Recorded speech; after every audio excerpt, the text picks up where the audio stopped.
Greetings to everyone present. My name is Ankit Malhotra. I am the co-founder and president of the General Society of International Law. Today is the last lecture of this bumper week of lectures that we organize for our student members and also members from across the globe.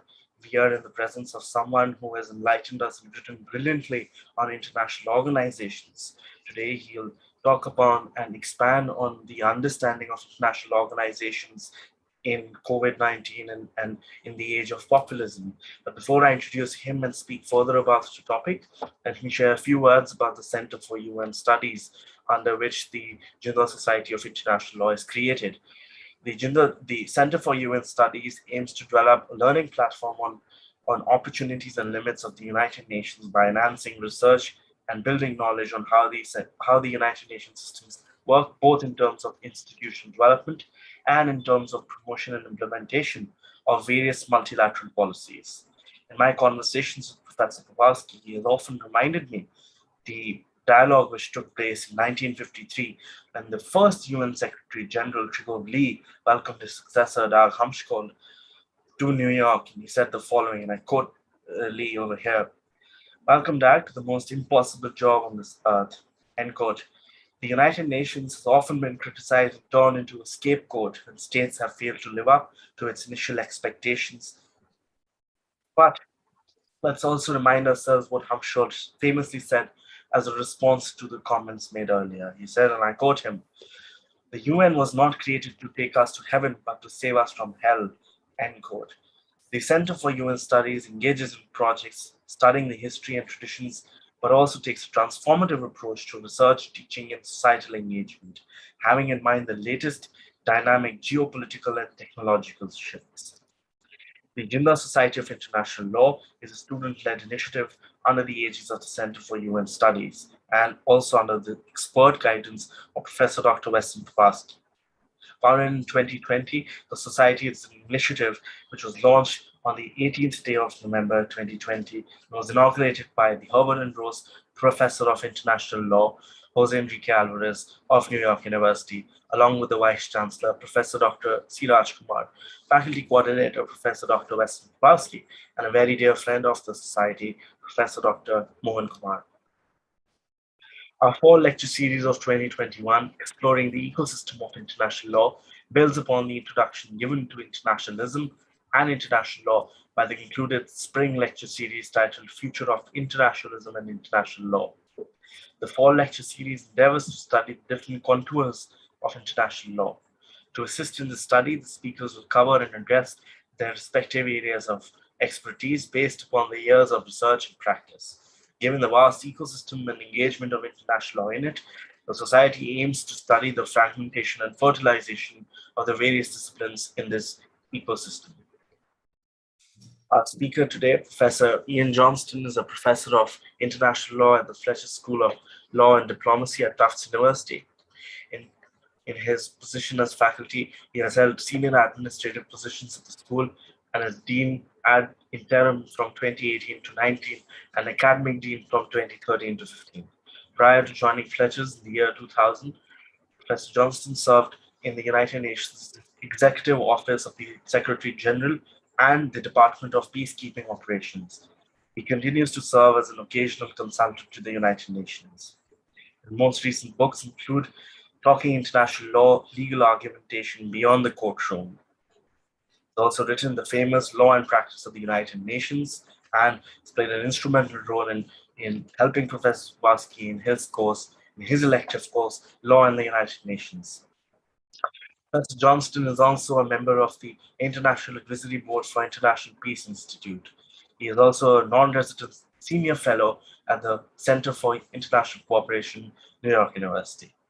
He has been a visiting professor at the University of Toronto Faculty of Law, and New York University Law School. A citizen of Canada, he holds an LLM degree from Columbia University and a JD and BA degrees from University of Toronto. Before I finally invite Professor Johnstone, let me share a few words about the topic which he will expand upon. These are derivatives from my discussions with Professor Popowski during his courses and also in preparation for the courses that he teaches. Problems without passports. This is what Kofi Annan pushed for and spoke about at the polarization in 2009.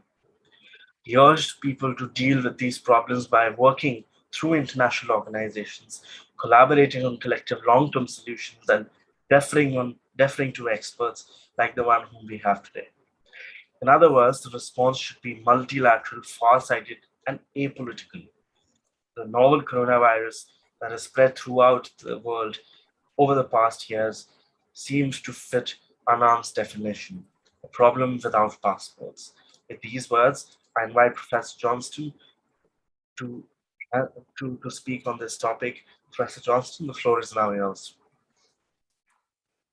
Thank you so much, Ankit, and thank you for organizing this event, this wonderful speaker series, and for inviting me. It's really an honor to be invited by the Center for UN Studies, by the Jindal Global Law School, by the Jindal Global University.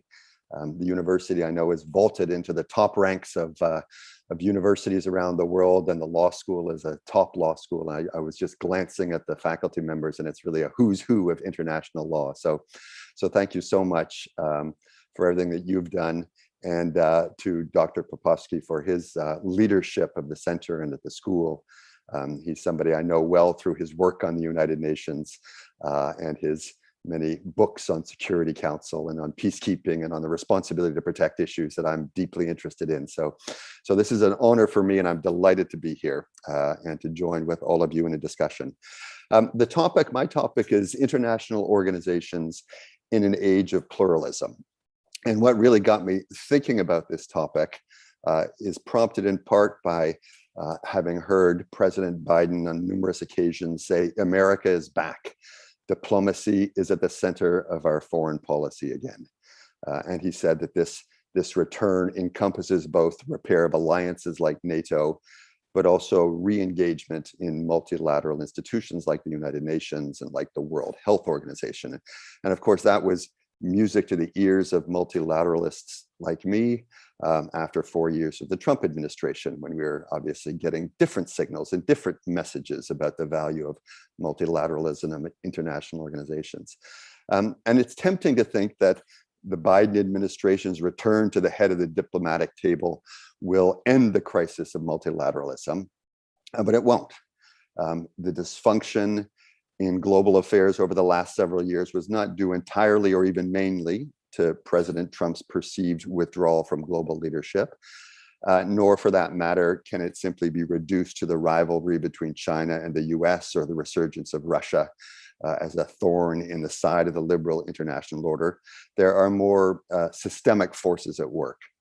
And the starting point here in the notion of pluralism is that gone are the days when a single hegemon or a pair of hegemons could manage the multiplicity of global issues that require concerted collective action. Certainly the US will lead and will continue to lead where it can, and the Biden administration is already starting to demonstrate that in some situations more effectively than other situations. But overall, gradually, the world has entered a new phase, what I have called, and I've written about with a colleague, Joshua Lincoln, in a chapter in a book coming out in Cambridge University Press, what we're calling the Age of Pluralism. And that pluralism has really important implications for international organizations. So that's my topic, that's my theme. What can we expect from international organizations in this more plural global system? And my central, and at this point, tentative argument is that while pluralism undoubtedly creates tensions and can lead to dysfunction, international organizations have and will continue to serve as mechanisms for managing that pluralism. Okay?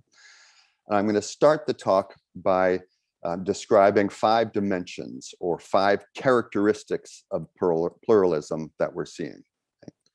First, multipolarity. Second, multiple fragmented fields of international law. Third, multi-layered governance. Fourth, multi-stakeholderism. And fifth, multiple normative orders.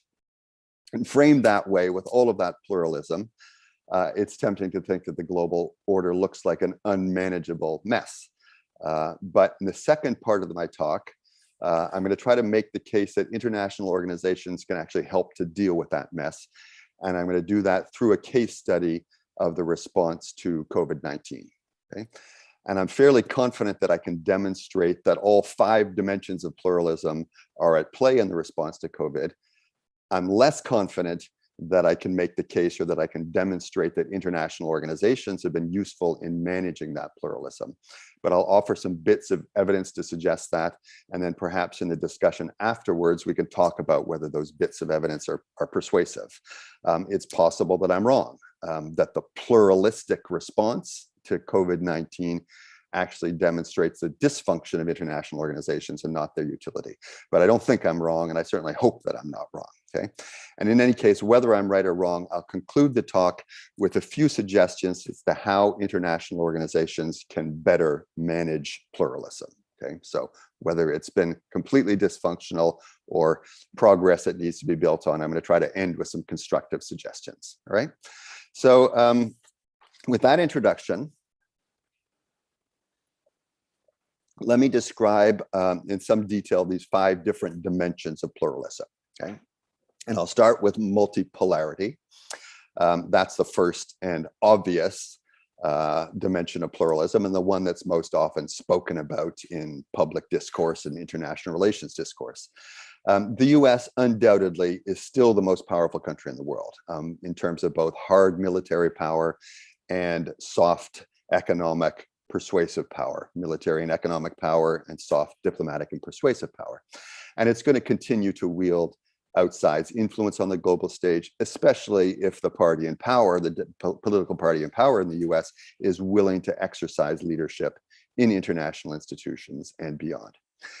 But it's also clear that the US is no longer a pole apart. The other poles are fairly easy to identify. China's economic power is starting to rival that of the United States, and it's working hard to, if not catch up militarily, at least build its military power so that it can start projecting or threaten to project power. It's asserting itself not only in the region, in Asia, but also globally through its Belt and Road Initiative. It's projecting power in the South China Sea. It's had some skirmishes with India on their border. It recently, just in the last couple of days, it's been signaling it's prepared to go to war over Taiwan. And meanwhile, China is asserting itself in old institutions like the UN, like the Rome-based food security organizations, the World Food Program, the Food and Agricultural Organizations, and also creating new institutions, sponsoring the Asia Infrastructure Investment Bank, the New Development Bank, and the Shanghai Cooperation Organization. So China is certainly a major player and a pole. Russia doesn't compare to China or US economically, but President Putin is using every trick in the book to remain a global player. Following its annexation of Crimea in 2014, Russia successfully staved off the defeat of President Assad in Syria. It's planning to build military bases in Africa, 6 African countries where it's competing for influence with France. It seems to be using its cyber capabilities to keep everybody off balance. And it's managed to be a pretty effective spoiler, at least from the point of view of the Western world in the UN Security Council. India, often described as a future superpower, may not have the global reach of the US and China or the spoiler ambitions of Russia, but it's a dominant actor in the region. It's a highly influential voice for the global South. Its participation in institutions as diverse as the UN through peacekeeping and in many other ways, in the G20, in the BRICS, and now in the quadrilateral security dialogue, which is US, India, Japan, and Australia working together. All of these are an indicator of India's pivotal role in the world and its interest in engaging in and through international institutions. Beyond those great powers from the global north, Japan is still a global economic power. It's not inclined to stand by as China seeks to consolidate its grip on Asia. Germany and France will continue to be the twin engines of the European Union and, of course, exercise influence on their own. Boris Johnson is striving to make good on his promise that global Britain, now that it's out of the EU, global Britain will play a bold new role in the world. And then from the global south, we've got Turkey, Iran, Egypt, Saudi Arabia, all vying for influence in the Middle East and beyond.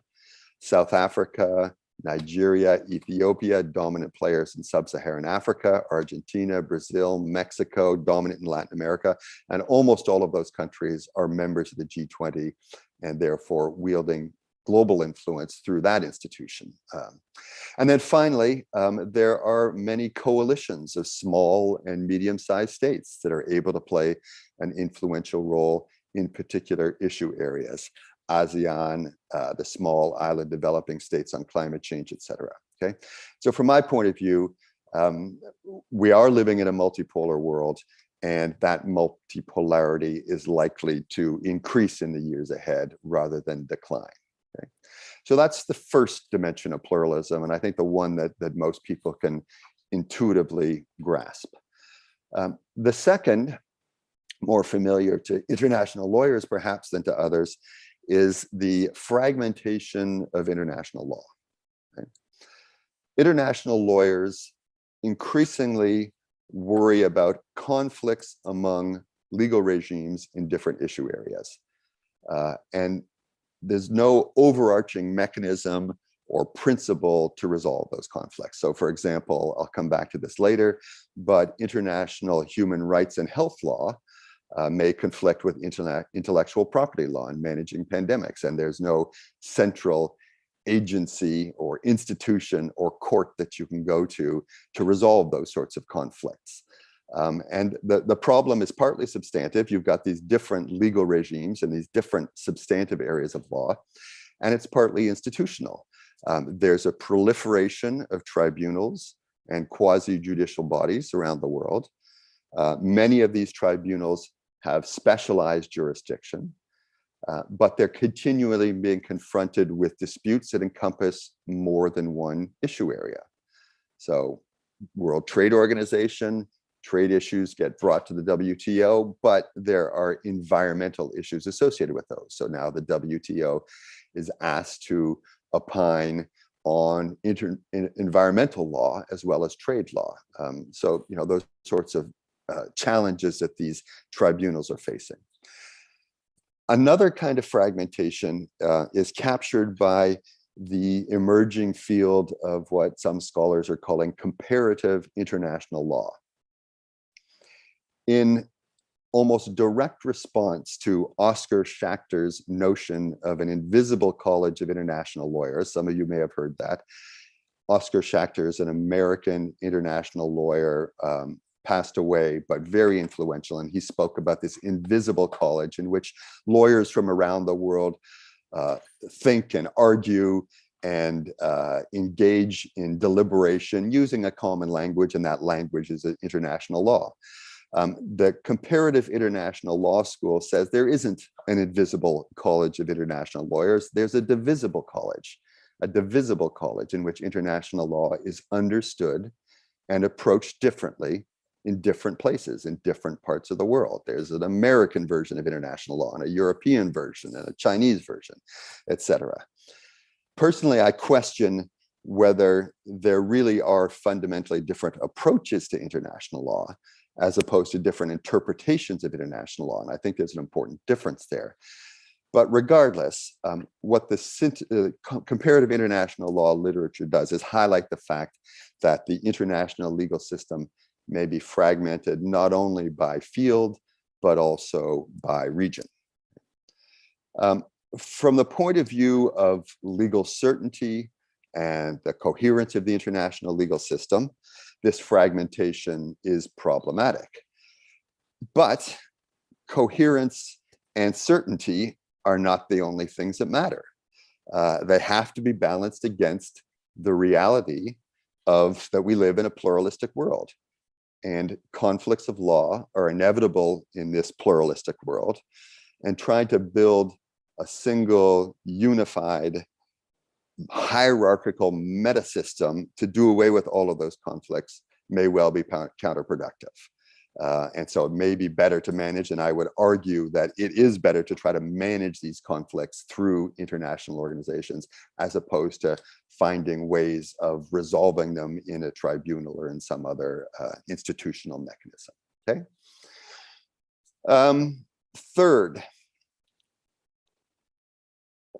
A third face of pluralism is multi-level governance. Okay?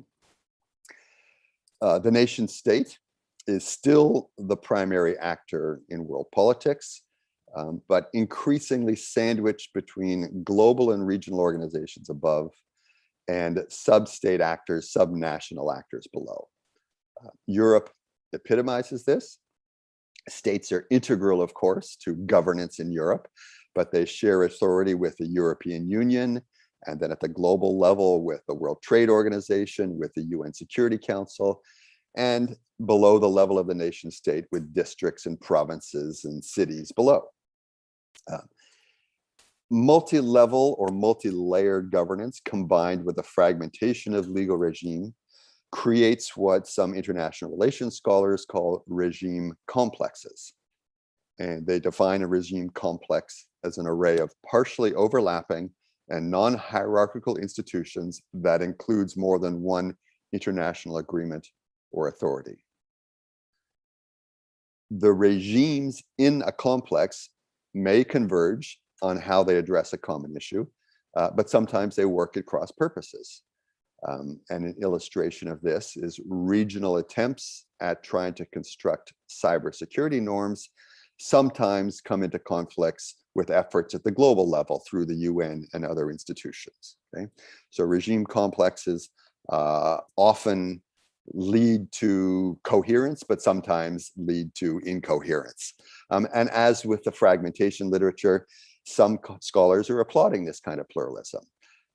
Among other things, it creates opportunities for forum shopping, which is not necessarily a bad thing. And it creates a space for weaker actors in the international system to contest the hegemony of their more powerful counterparts, because all of the action is not necessarily in one place. In the UN Security Council, for example, security issues are addressed in a variety of places in a variety of ways. And in some of those places, weaker states in the system have more influence, more ability to exercise agency than they would in the UN Security Council. Nico Krisch, who's a Dutch international law scholar, argues that multi-layered governance is better because it reflects the plural, divided identities, loyalties, and allegiances of individuals than would an overarching framework that cedes ultimate authority to a single layer of governance. In other words, we live in a pluralistic world, and that ought to be reflected in the way we govern. Okay. Now, whether one applauds this kind of pluralism or not, multi-level governance cannot be wished away. Okay. All we realistically can do is manage the tensions between the layers, and clearly intergovernmental organizations are, as one of those layers, have a role to play in that. Okay. Fourth, within each layer or level of governance, there are multiple stakeholders.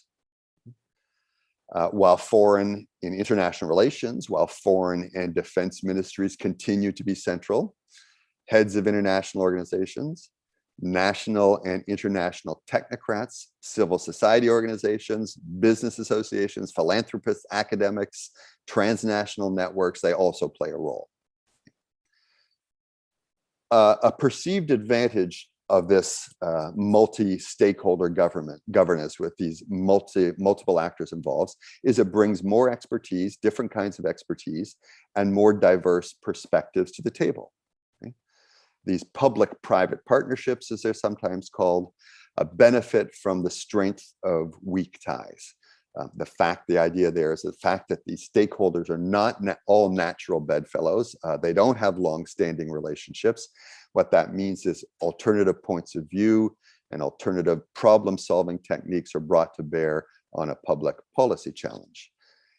Gavi, the vaccine allowance, is a good example of this.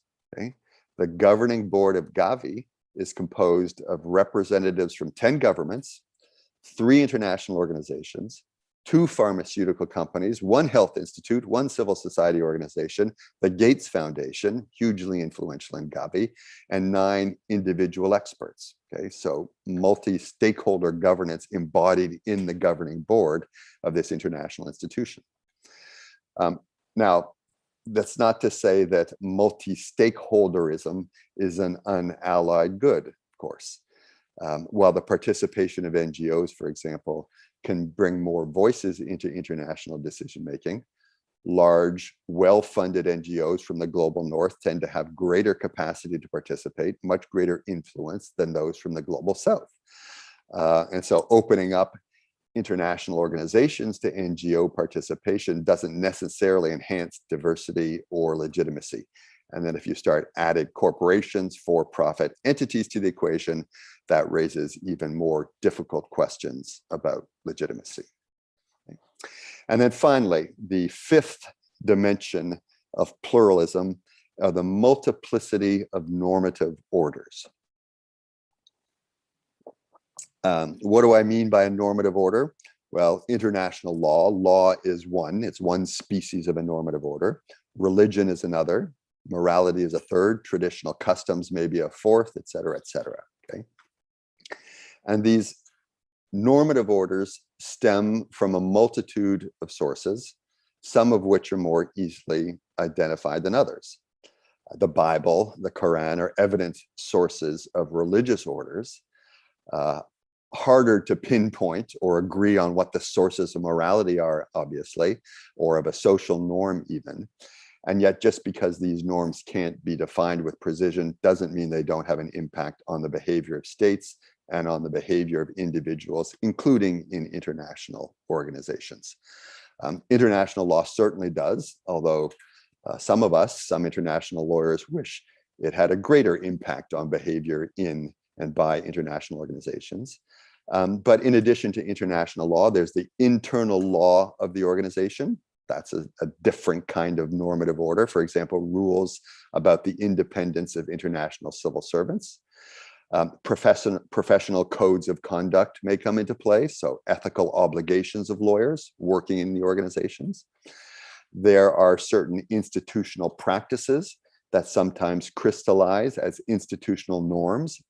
For example, the principle of equitable geographic distribution or representation in UN working groups and UN bodies. In some organization, religion matters, the Organization of the Islamic Conference, for example, and in others, morality and ethics are an important part of the discourse, for example, the Human Rights Council or regional human rights bodies. And the intermingling of all of these normative orders can create cacophony in intergovernmental debates. You know, some speaking in terms of law and others speaking in terms of morality and others speaking in terms about the ethical obligations of individuals and whatnot. And that may be true, and the cacophony may be a reality, but it is a reality that has to be dealt with. It's not possible to force all of these normative orders into some coherent meta-normative system. Now, what can happen, and what I think does happen, sometimes, not always, is that an institutional culture develops or is forged that somehow smooths the edges and makes reasoned deliberation among these competing perspectives possible.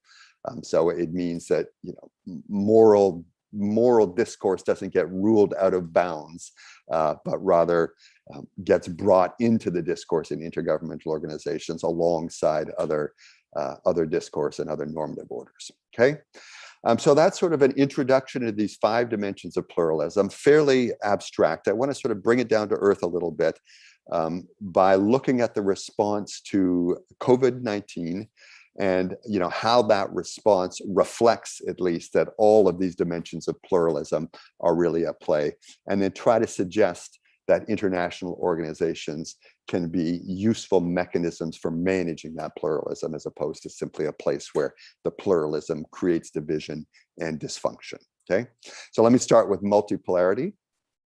It's pretty clear that the UN, the World Health Organization, the G20 have all been venues for the US-China rivalry to play out. That rivalry paralyzed the Security Council for several months when it worked to try to adopt some sort of statement or resolution and wasn't able to. Eventually it did. I'll come back to that. It inhibited a collective response among the G20, and it put the WHO in a quandary in many ways. And an illustration, I think a good illustration of the quandary that the WHO faced occurred in May 2021 at the annual meeting of the World Health Assembly. And one of the issues that pitted the US against China there was the call for an inquiry into the origins of COVID-19 and the performance of the WHO. Okay? The US wanted that inquiry, this was the time of the Trump administration, the US wanted that inquiry to focus on China's role and on the WHO Director General's what the US described as overly deferential attitudes towards China. Okay? China opposed any kind of inquiry at all. And in the end, it was another pole, a third pole, the European Union, that actually brokered the compromise. Okay? It introduced a resolution in the World Health Assembly, which was co-sponsored by 130 states, adopted by consensus, including China and the US, that called for an independent evaluation of the global response, including but not limited to the WHO's own performance, but China wasn't named in the resolution. Okay? So that was the compromise possible for China and the US to agree to it, brokered by the European Union. Another illustration of multipolarity concerns India and South Africa's call for a temporary waiver of intellectual property protections for COVID vaccines and related technologies. Okay? That battle is now playing out in the World Trade Organization. More than 100 low middle income countries support the proposal. The European Union, the UK, Japan, Canada, Australia, and initially the United States opposed it. Recently, May 2021, the Biden administration expressed its support for it. China did shortly thereafter. But the important point here is that neither of these two superpowers has been driving this debate. Okay? Right now, the real action is between the European Union on the one hand and India, South Africa, speaking for the global South on the other hand.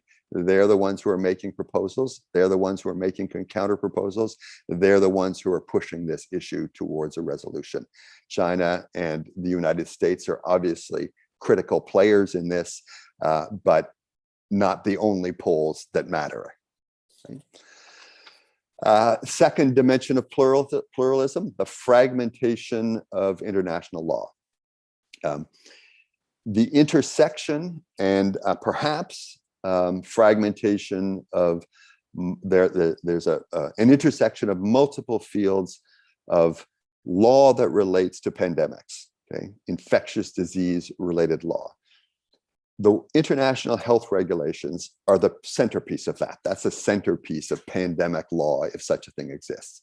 And the international health regulations, these are produced by the WHO, binding on every member of the WHO. They impose two key binding obligations on all members of the WHO. First is the requirement to notify the WHO of all unexpected or unusual health events on their territories that could pose a risk of the spread of disease to other states. And secondly, they impose an obligation on all states to build core capacity in their health systems to prevent, detect, and respond to infectious disease outbreaks. Okay? So there's a body of law there which is important, which has been implemented sporadically, and not always perfectly, but nevertheless understood to impose some binding obligations. But in addition to the international health regulations, there are many other fields of international law that bear on pandemics. We've already spoken about intellectual property law, refugee law, humanitarian law, transportation law, the law of state responsibility, all have something to say. And of course, various elements of human rights law. Okay? The right to health, includes specific language about preventing epidemic disease, as well as looser language requiring a state to use the maximum available material resources to provide adequate health care to its citizens during an outbreak. Civil liberties such as freedom of movement and the right to privacy come into play as they're impinged upon by lockdowns and travel bans and contact tracing. Right? Human rights law and the international health regulations, for that matter, permit some curtailment of these civil liberties during a public health emergency, but only to the extent necessary to meet the public health objective, and it has to be done in a non-discriminatory manner.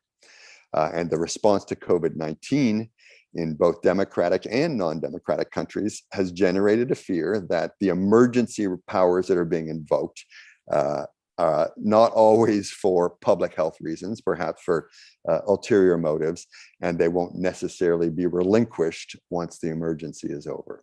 Okay. So clearly, global health law or global pandemic law, if we're focusing on infectious disease, is pluralistic. And one of the major criticisms of the global response to COVID-19 is that there's no coordinating mechanism, let alone a court, to reconcile tensions in the different fields of law.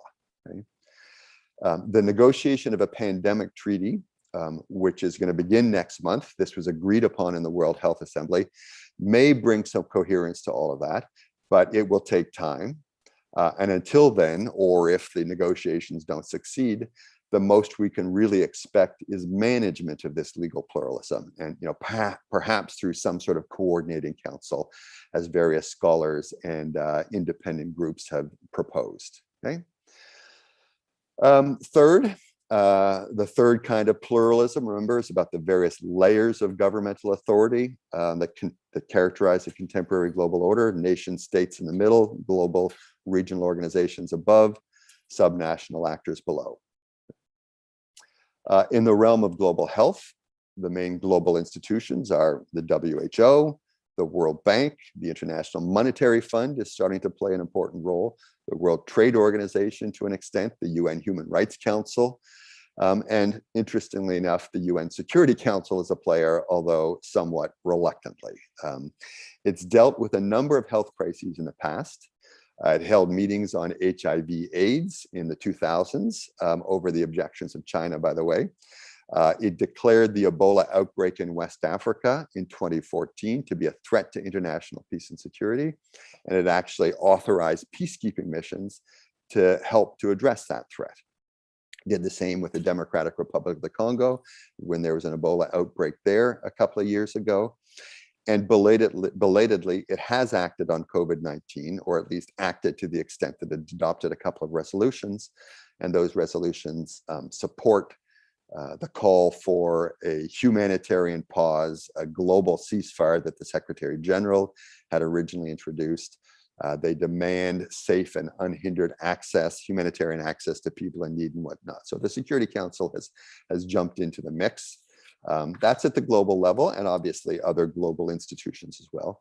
At the regional level, certainly the European Union is an influential actor in crafting a response to the health crisis, but also the socioeconomic crisis in Europe. African Union has played a role in Africa, including through the widely praised work of the African Centers for Disease Control and Prevention, which is loosely connected to the AU. ASEAN is working to coordinate a response in Southeast Asia. Regional development banks have all prioritized post-pandemic recovery in their lending. So you've got these global and regional organizations, but in fact, their authority when it comes to pandemics is fairly weak in relation to national authorities, as is typical, but also the authority of national governments is often fairly weak in relation to local authorities. In the United States, there are 2,684 governing bodies that have public health responsibilities at the federal level, at the state level, and at the city level. And I understand the situation in India is similar, okay? Authority shared between the central government, the state, union territory governments, and the municipalities. And among the topics that, topics of conversation around COVID is whether at one end of the spectrum, international organizations should be empowered to do more. President Trump condemned the World Health Organization for lacking teeth, implying that should be given more teeth, which is kind of ironic, coming from Trump to suggest an international organization should be given these supranational powers.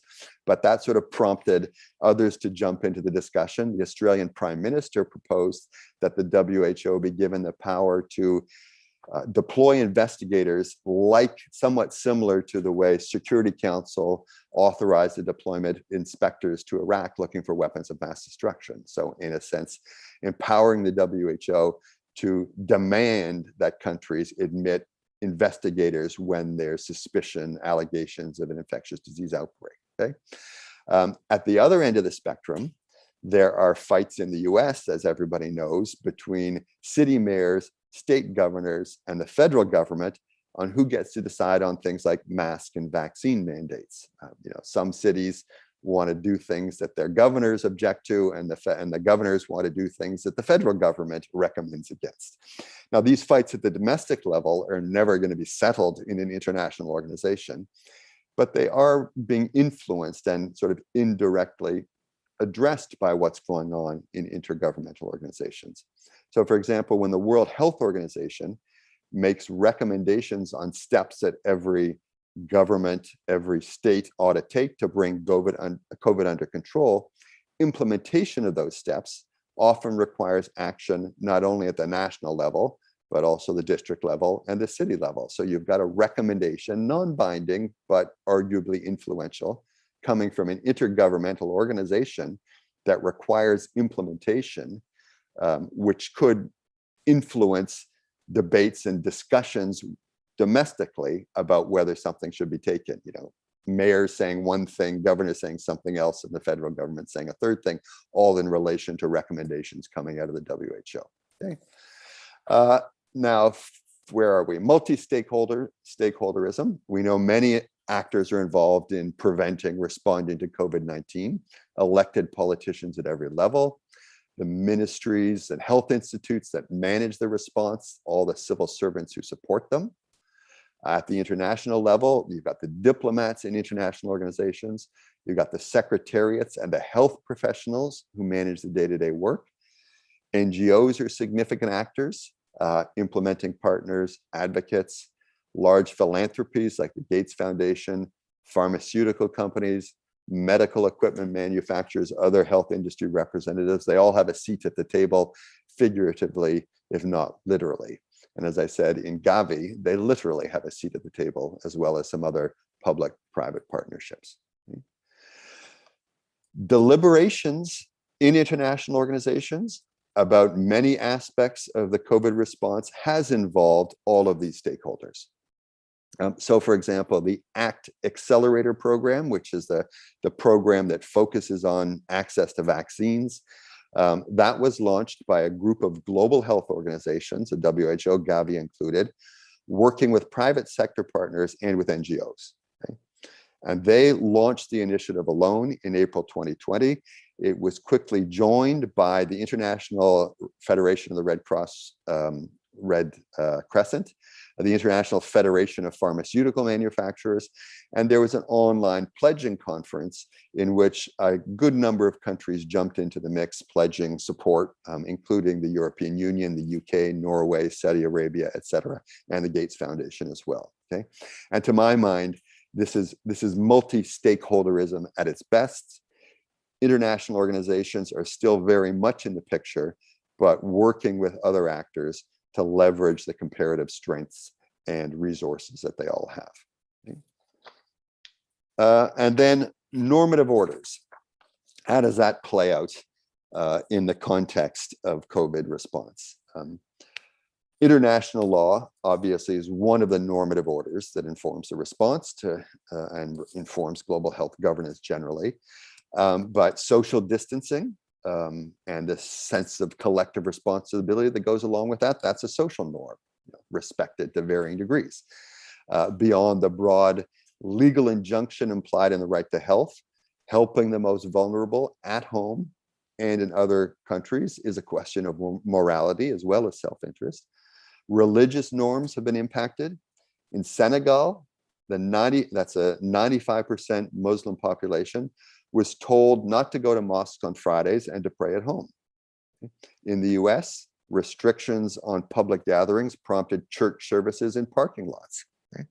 Economic norms come into it, ranging from the strictures of global supply chains, the dignity of work, and the practices of the informal economy.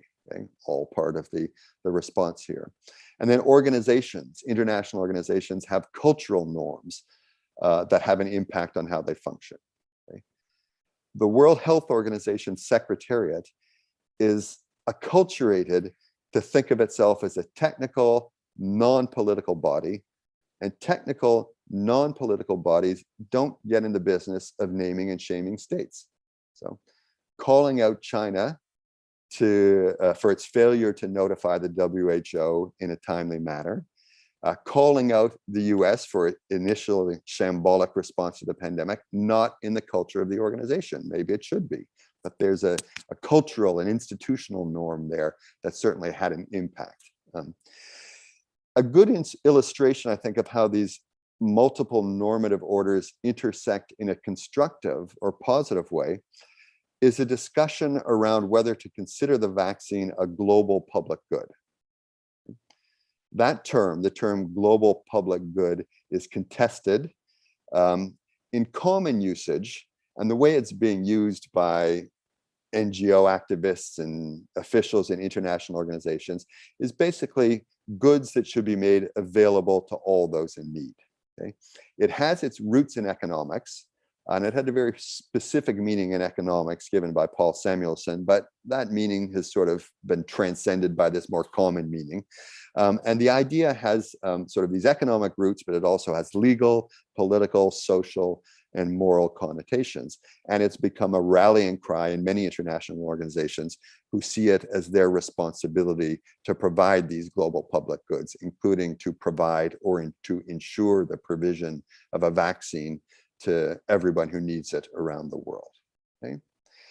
So let me conclude, first of all, by repeating that all 5 dimensions of pluralism are a feature of contemporary international life. This inevitably creates tension, but I've tried to suggest or tried to argue that an important function of international organizations is to manage these tensions, and they do it through deliberation, and they do it through action.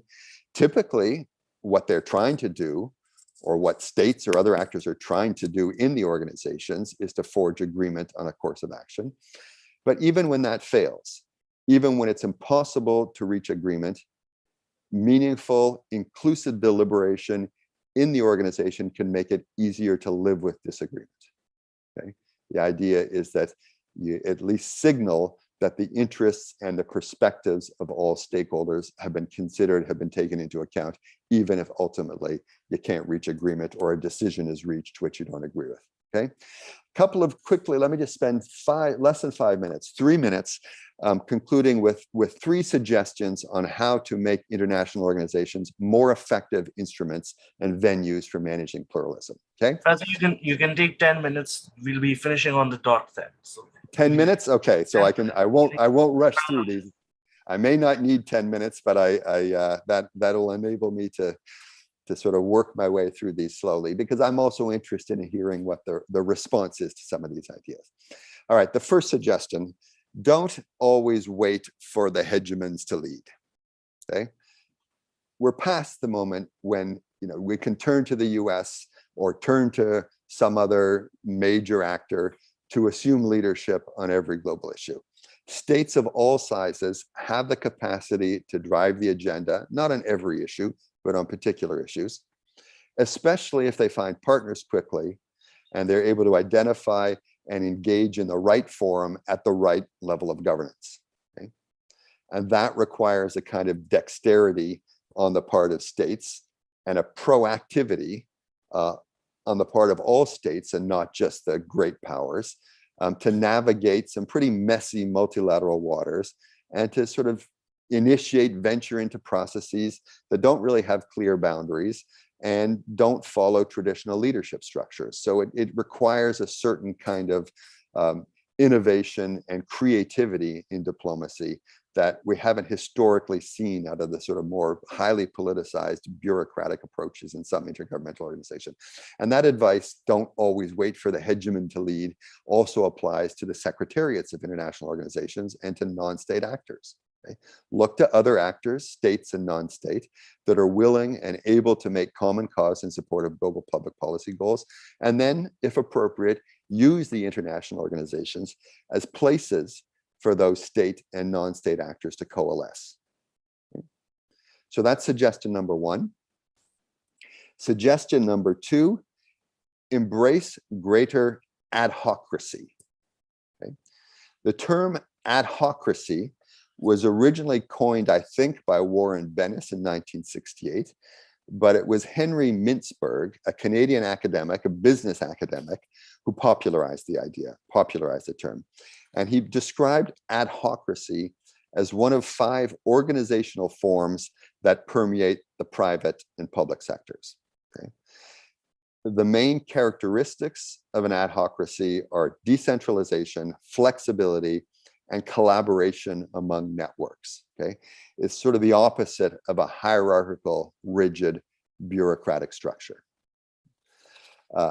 At their best, adhocracies make it possible for multiple actors to coalesce around a particular problem, to find solutions to that problem, and then to sort of break up and reconfigure quickly to meet new challenges. So the adhocracy actually changes shape as circumstances change. And obviously, it's not the appropriate organizational form for all international institutions or for all global public policy challenges, but it is for those that require the ability to innovate in fast-changing circumstances.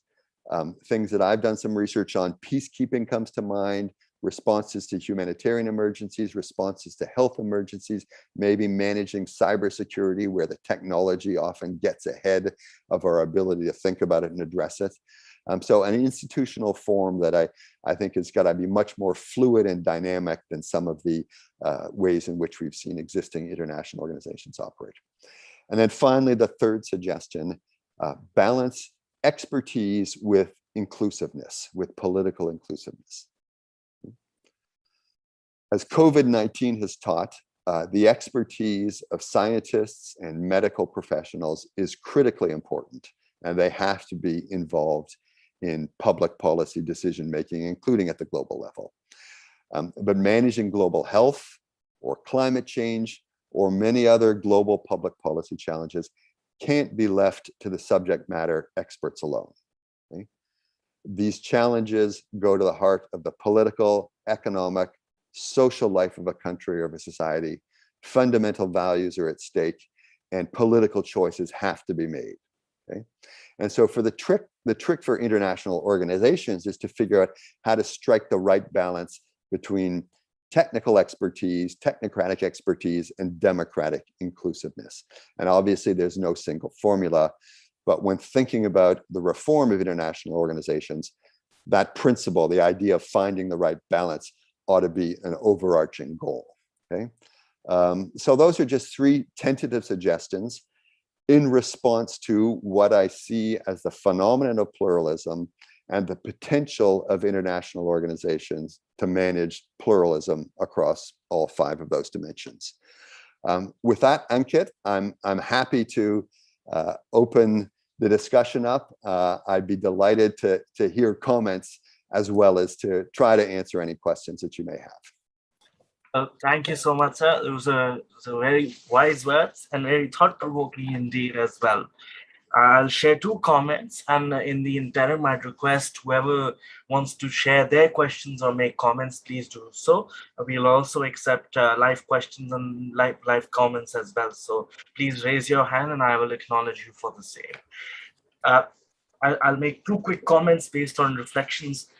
First I was reading about pluralism and I found it rather interesting explanation. Professor Johnstone also touched upon this, but I think I found this definition and understanding of pluralism, fragmentation, very useful. And I'll read it.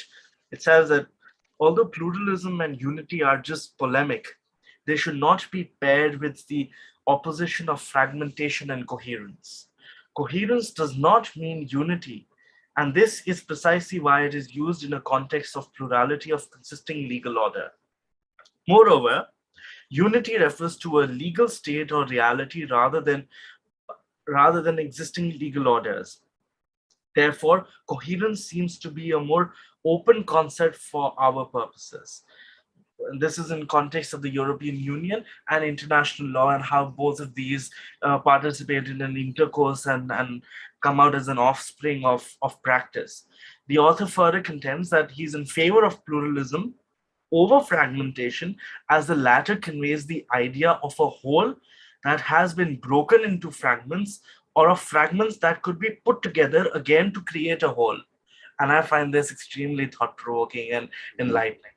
Pluralism is more neutral in respect to the desirable state of the law and the relationship between legal orders. Yeah. That's just one comment I want to make.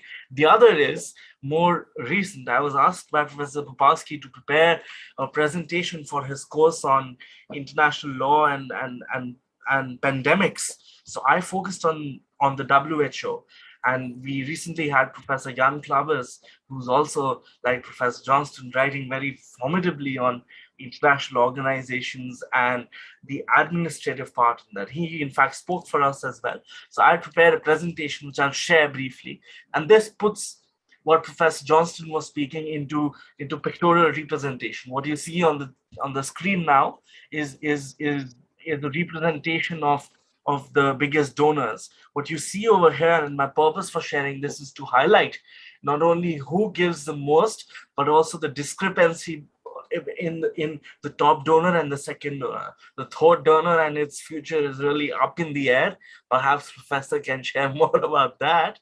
But what I also want to share is how important and instrumental the United States of America is in the WHO and its funding, and who it really hurts. It hurts places like Africa, regions of America, southern perhaps, then regions of the Eastern Mediterranean and South Asian regions. I think those are the regions which are really getting affected if the United States pulls out because of factors such as what Jan Klaver speaks about. And I'll share his quote because I find it extremely relevant over here. He speaks, and I quote him here: "The power of the purse is an important instrument in international organizations as in domestic politics. Payment or threatening to withhold it is an important tool in the exercise of political influence. This political importance ensures that the law relating to the financing of international organizations is more volatile than it is sometimes imagined.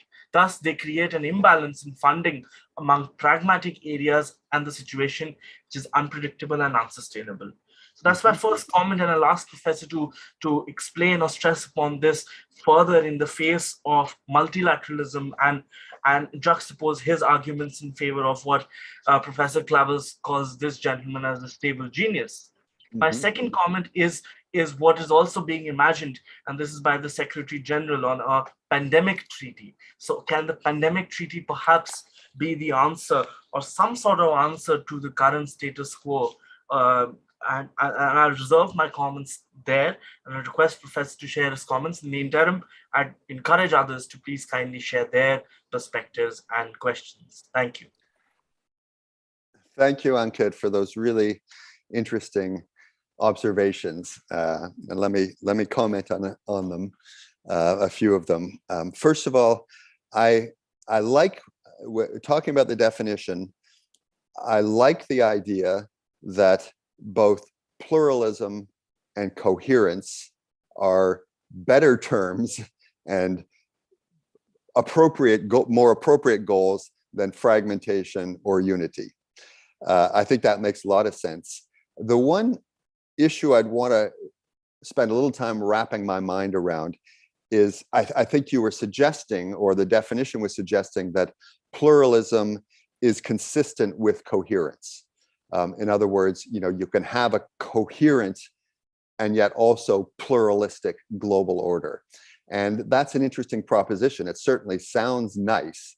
I doubt it's possible to achieve perfect coherence, but I like the idea that pluralism isn't necessarily in opposition to or needs to be juxtaposed against coherent, or that pluralism is necessarily incoherent.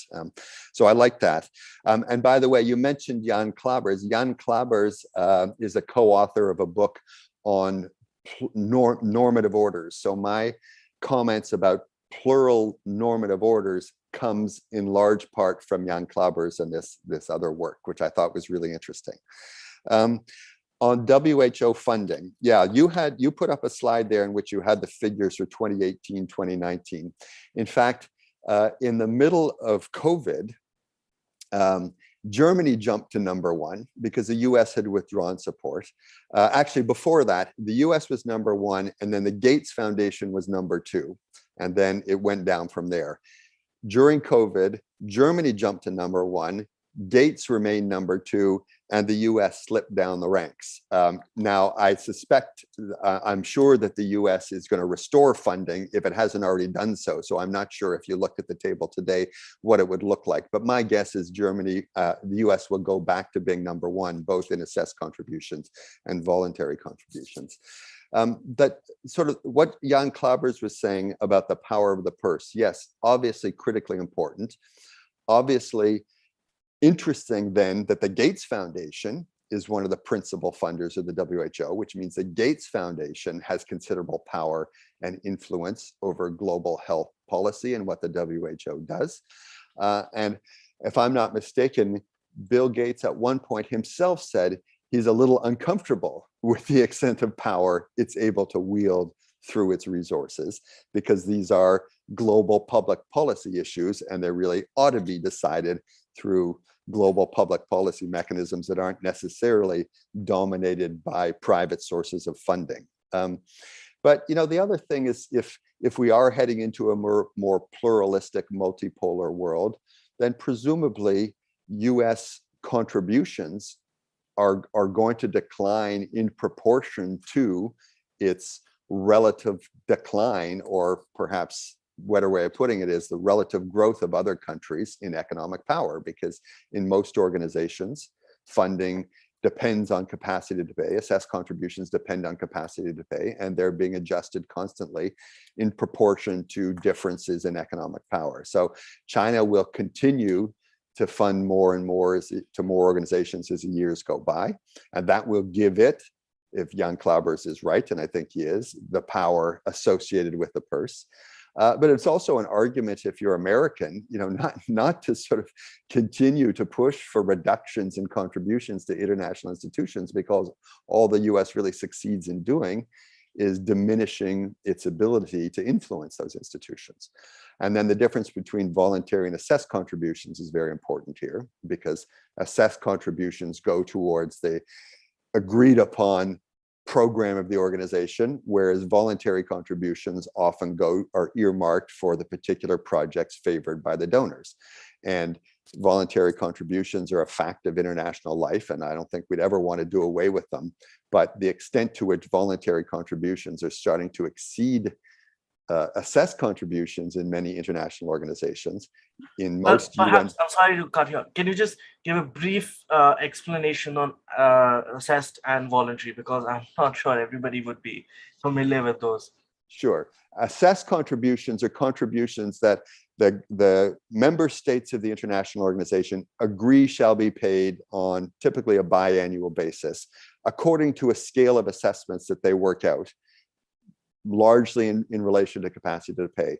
So the the United States pays 22% of the budget of the UN. Japan pays, China pays next, and so it goes down from there.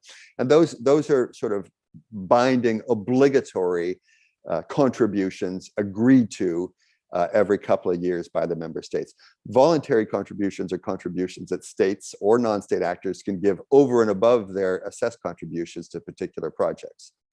And I was starting to say that the UN funds and programs like UNDP and World Food Program and UNICEF live off of 95% of their budgets are voluntary contributions. Very little is assessed. So that's why you get these donor pledges where it's like, please contribute to the work we need to be doing in these different parts of the world.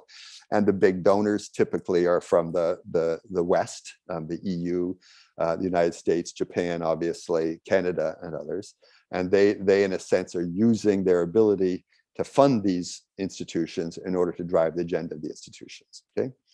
And then finally, I don't have much to say on the pandemic treaty other than I'm certainly supportive of the effort. And I think it can help to bring some coherence to this enterprise. I think what will be interesting to see is whether it ends up superseding or incorporating the international health regulations.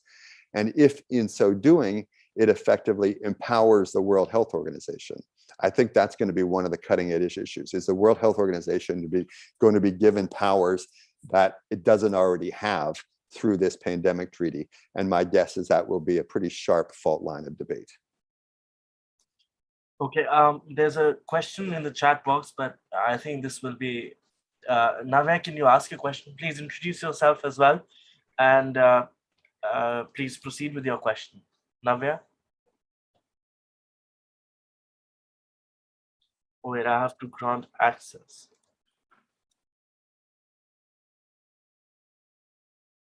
I've got the chat open, so I'm happy to respond. Yeah. Oh, there we go. Okay. Okay, great. Good evening, Professor. So I just wanted to ask you a question. One of your recommendations was that the most developing countries, in one sense, shouldn't wait for hegemonic countries to take the lead. Am I right? So I just wanted to know what your suggestions are about how those countries should proceed in the light of mass wave of westernization and political globalization in those countries, seeing that they're heavily influenced by these hegemonic countries. So how should they come out of that influence and go ahead and take the lead themselves? Well, again, there's no single formula for this. It will depend on the issue area. And I think the suggestion I would make is, for a mid-sized country or a small country to build coalitions, so start by trying to find partners.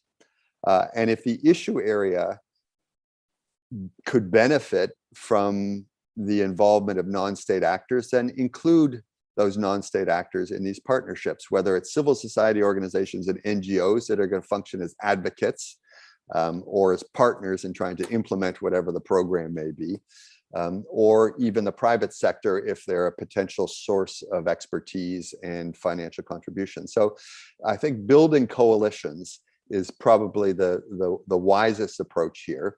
And it doesn't necessarily have to be against the will or the interests of the hegemonic powers. The suggestion isn't, change the world in a way that the hegemonic powers don't want, because that's too tall an order. But it's just don't assume global leadership from those hegemonic powers will always be there. Work on the assumption that on some issues, the US or China or whoever it may be will be trying to drive the agenda. And then it will be up to every country to decide whether they want to join in that or not. But often it's not that they lack an interest in the issue, but simply that they don't have the capacity or the political will or the attention span to drive that. They're too focused at home. Okay? And so, the hegemony you're talking about, the wave of westernization and political globalization, I suppose so. But, I think it's also fairly clear that China is demonstrating a considerable amount of global influence in all sorts of ways, and that's not consistent with the notion of westernization. So in effect, you've got two countervailing hegemonic forces at work here, and that may actually create opportunities for the non-aligned, so to speak. Right. I'm so sorry to cut you off, but I just wanted to ask a follow-up on this itself. So wouldn't forming coalitions like this be considered an act against these hegemonic powers? Like in the past, many times countries have tried to form coalitions. Like if we take the example of India itself, when we had the non-alignment movement, it was also taken as a sort of retaliation towards the hegemonic powers. So what is going to differentiate this action from that? Wouldn't it defeat the purpose itself, that the purpose of this coalition, whatever it may be, it might just get ignored in the whole idea that this is more of political mobilization, like just the way we're viewing China's growth at the moment. We're seeing they're trying to capsize America's hegemonic control over the world and whatnot. So I think I just want to know, how would you say that this would not be viewed as an act of retaliation and would actually contribute productively to the purpose that they would want, the interests that they're trying to put up out there through that coalition? Yeah, good. No, good follow-up question and good observation. And I guess the way I'd answer that is to say, focus on issues, more issue specific, narrower focus, not necessarily something as broad as a non-aligned movement, challenging the existing economic order, trying to create a new international economic order, but issue specific coalitions around priorities that the particular country or coalitions may have. And that may bump up against the interests of the great powers, but it may also correspond to their interests, or they may eventually be brought on board. So it's not, I'm not suggesting that this will always produce productive, positive outcomes, but I am suggesting that often the hegemons will win the day, and often they won't necessarily win the day, or they won't necessarily drive the agenda that leads to an outcome. Professor, hearing you reminds you of listening to Professor Henriksen. Not surprising, my colleague at the Fletcher School. No wonder. There are 3 hands raised, and there is one question in the chat box. In fact, there are 2 questions in the chat box. I'll read out the questions in the chat box. Perhaps you can take them all at once. We'll club the 3 questions, and you can address them then.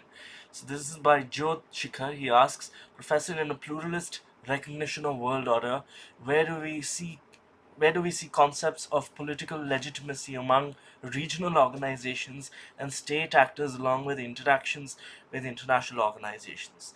The other question is by Mansha, who asks, as a follow-up to what you just said, can we see a change in the fulcrum of power in the near future from the west to east in Asia in terms of globalization and the principles the West has given to the world? And how can India play a role? Perhaps this is a thesis question for someone. We'll have one live question, and then we'll reserve the last one for the last round. So can we have Saurabh first, or Jyot, whoever can unmute? I'll have to unmute them. Yeah, Saurabh? Yeah, Ankit, am I audible? Yes, you are. Please proceed. Hello, Professor Johnstone. So my question was a follow-up to the last question that Navya asked. When we're talking about, any club or any kind of organization which the hegemonic power can see as a retaliation or kind of a threat to their hegemony of the global order. And in order to counter that threat, more often not, we see that because of them being such economic giants, they issue sanctions. And in order for these regional powers to kind of have some impact, they'll have to counter that kind of sanctions. But economic capacity differ, right? So what is the solution to that? Because in current global order, because of the economic capacity of these giants, it's very difficult for regional organizations / countries to kind of have an impact in their own region, even in their own particular region for their own particular issues, if these hegemonic powers have such a huge economic as well as political influence in that particular region. So what do you think, and what are your comments on these organizations and nations to counter that economic sanction, economic as well as political sanctions for that matter?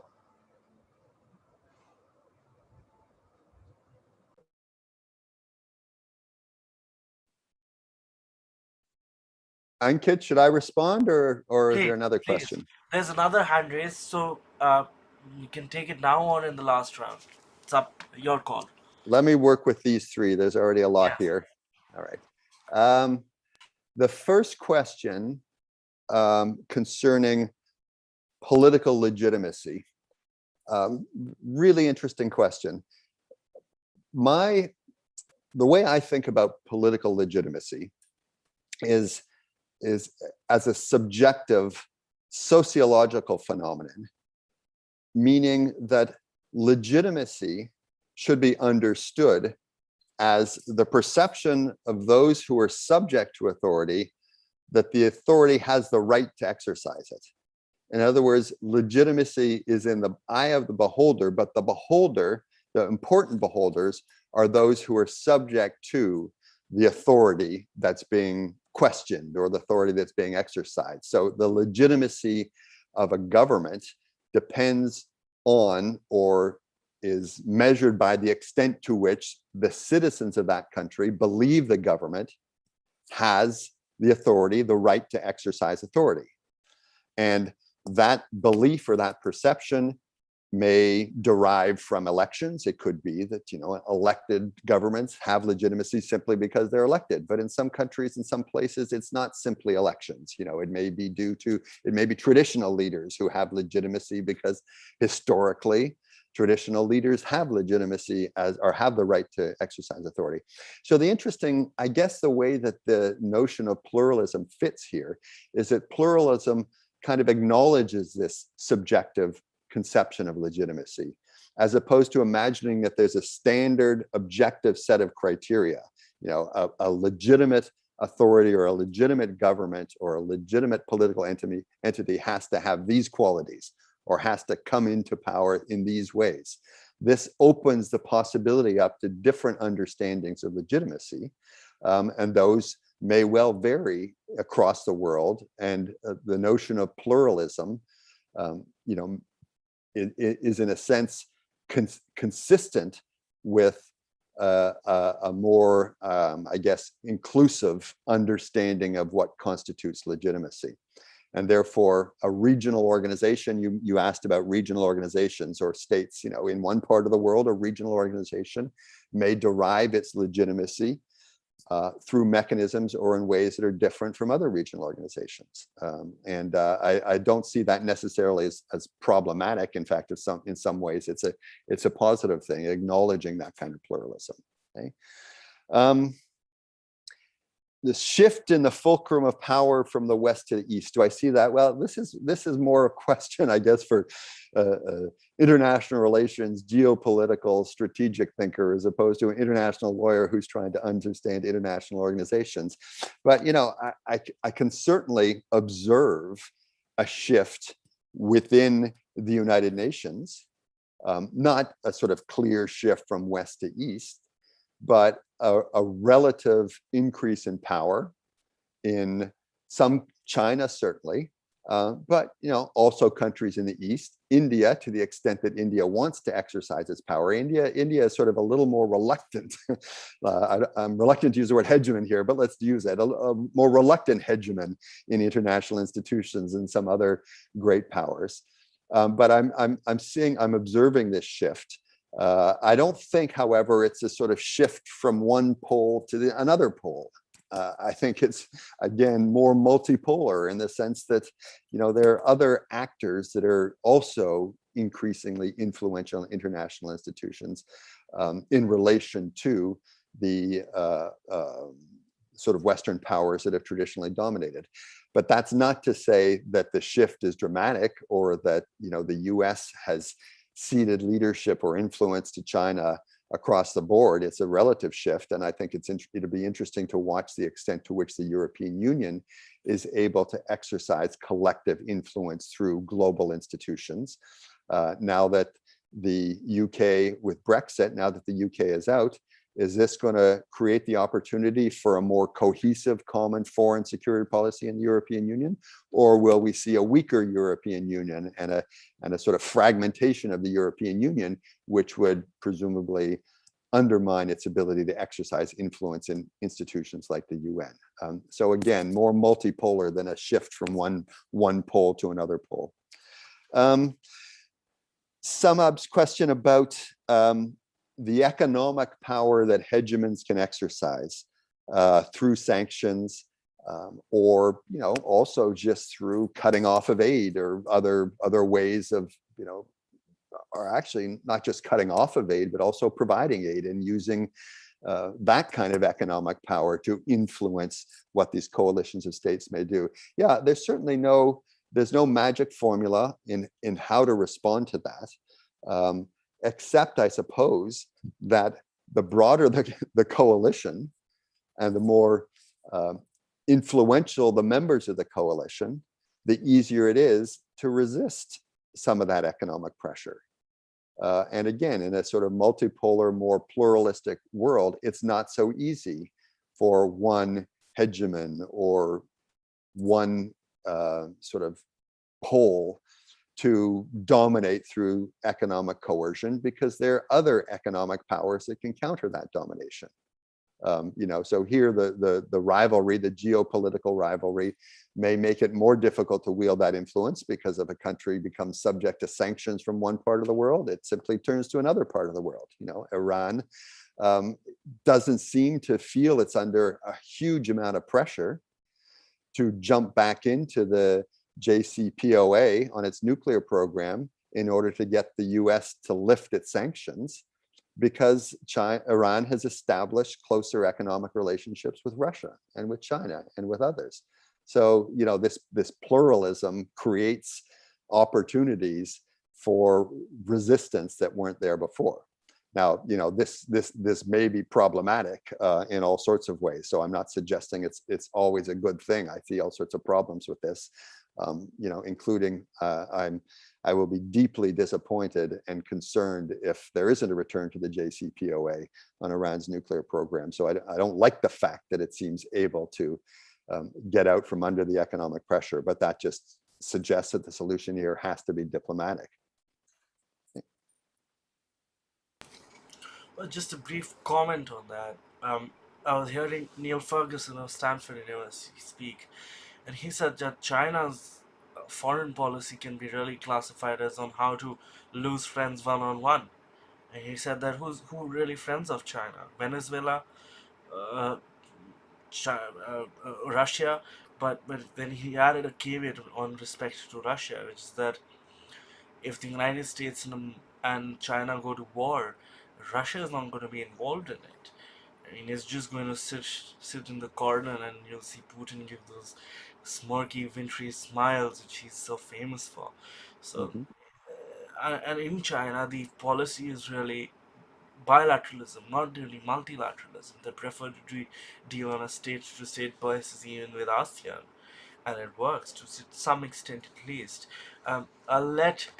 Uh, Ankit, let me just yeah. quickly, thank you for that. Let me just jump in here, which also suggests that the United States and the Western world ought to be using its soft power and trying to build its soft power, the power that comes through persuasion and emulation, as opposed to the coercion of economic sanctions or military action. And again, don't squander, we shouldn't be squandering the soft power that we've got in the Western world. And I think you're absolutely right. And Neil Ferguson is right that China doesn't have and is not exercising a lot of soft power. It tends to be the power that comes through its economic influence. That doesn't with friends necessarily. Yes. Okay, there are two questions in the chat box. I'll ask Sarah to ask her live, and then we'll have the last one, which is in the chat box as well. Okay. Sarah needs to be unmuted and is. Yes. Good evening, Professor. Since the international organization and its system have become increasingly pluralist, we also notice that the legal framework is not completely evolved to address the same. Further, the international organizations only grow in power and number.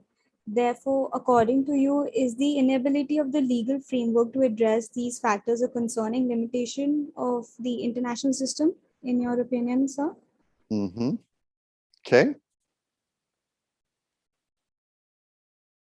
We'll take the last question as well. It's in the chat box. I'll read it out.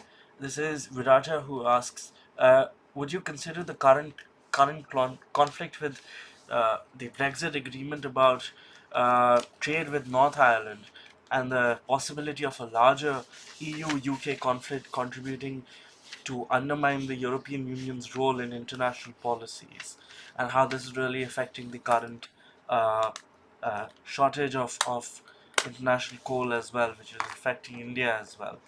Mm-hmm. Let me I'm going to just get the connection here with Northern Ireland and the possibility. Yeah, okay. All right, good. Two more excellent questions. Sarah, if I understand your question, it's that there seem to be 2 points you made. One, that the world is becoming more pluralistic. Secondly, international organizations are becoming stronger, more powerful. And then the question is, does the weakness of the legal framework, the international legal framework, or the inability of the international legal framework to keep up, is that problematic? Interesting question. First of all, let me start by saying, or perhaps reopening the question as to whether international organizations are becoming stronger. And if by that we mean acquiring more supranational powers, more power to, in effect, impose their will, impose binding decisions and obligations on states, I'm not necessarily sure that's true. The European Union may or may not become stronger as a result of Brexit from the point of view of supranationalism, remains an open question. The Security Council, UN Security Council, has supranational powers, but to the extent that the 5 permanent members are divided, it's extremely difficult for it to exercise those supranational powers. And we talked about empowering the World Health Organization, giving it the ability to in a sense, demand, require states to act. It remains to be seen whether it will be empowered that way. But to the extent that you're right, and there's no question that, since the end of World War II, there has been a growth in the number of international organizations and the ability of these international organizations to shape the course of events. It has raised questions about accountability of the organizations. If the organization is nothing more than a place where states meet and talk and maybe reach agreements on things, you don't have to worry about the accountability or the legitimacy of the organization. But as soon as they start becoming influential, that means they also have the potential to do positive harm. And that means you need to have in place some mechanism for holding the organization accountable for that positive harm. Abuses by peacekeepers is an example. And the legal framework has not really kept up with that. I think there are a lot of scholars out there who think that there needs to be more effort to reinforce the accountability mechanisms to deal with the growing influence and power of international organizations. And with respect to the sort of notion of pluralism and the relationship between international law, pluralism sort of by definition suggests that there is never going to be a fully, back to Unkat's original words, a fully unified international legal system, maybe hopefully a coherent one, but not a fully unified one. So I can see international law evolving in that way, corresponding to pluralism, but to the point where we've got, sort of clear meta system in which everything can be sort of put into individual bits and pieces without there being any irreconcilable conflicts. Okay. Brexit in Northern Ireland, I can't really comment too much on the Northern Ireland, but I can see that the tension that's creating with the European Union, again, can push in both directions. The UK and the EU could become absorbed by this ongoing conflict and could become absorbed by managing the relations with each other and then managing the internal relations within the European Union in order to address that, which would weaken it on the global stage, because in effect, the European Union becomes inward looking. They're just trying to manage their internal relationship as opposed to trying to address or lead on external issues. On the other hand, some have argued that Brexit, the process of Brexit, actually brought the rest of the European countries together. You know, they had to forge common negotiating positions. They had to find ways of reaching agreement in order to be able to negotiate with the UK on Brexit and on the aftermath. And that suggests it could actually be a stepping stone to a more unified foreign and security policy, with, you know, relationship being with the UK being exhibit A in that foreign security policy. Ankit, have I Yes. exhausted everybody? You've exhausted and perhaps also satisfied everyone. Thank you so much. It was riveting hearing you. It was very thought-provoking to hear your ideas and uh, hear from the leader of this field. Before we close, I'd like to share some Fletcher's memorabilia which I collected when I was there. In the tuck shop I collected a watch.